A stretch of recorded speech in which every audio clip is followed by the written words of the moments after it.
So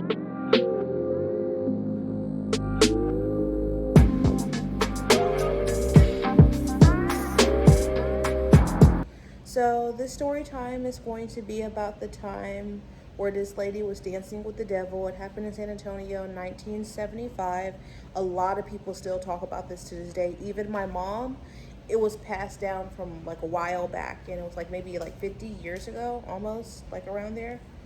And my thing is, there's difference between legends and stuff that happened because people to this day still talk about that story, and we're actually at that club that experienced that situation. So like, not 50 people could be crazy. Okay, well, anyways, there was basically this guy. He was like really handsome. He was a fabulous dancer. Everyone wanted to dance with him, and he was charming. All the girls liked him. And then he was like a real good dancer. So this really beautiful girl and him started to dance, and everything was going good. There's two different stories to this, so I'm going to tell both. Some witnesses said they looked down at his feet and they were chicken feet, and they all freaked out. A lot of people were running, and then he ran out the club. Okay, so that was that story. And the other one was they had a shoe competition. Now, the shoe competition was everybody had to take off their shoes and dance, which I think that one's kind of weird because why would you take off your shoes to dance?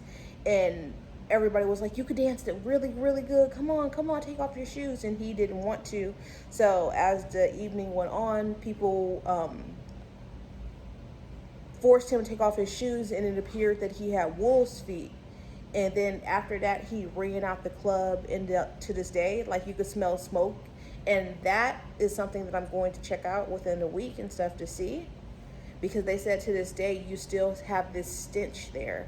I don't know if it's shut down, but I'm going to read like an article that I seen. It said, things took a horrible turn when the man dancing's partners happened to glance down at his feet. The woman suddenly screamed out in terror, broke free of the man's grip, and began pointing downwards. It was the Admis Flurry Grant Strecht. Patrons noticed that the man's shoes had transformed into long claws of chicken feet. So yeah, it was chicken feet.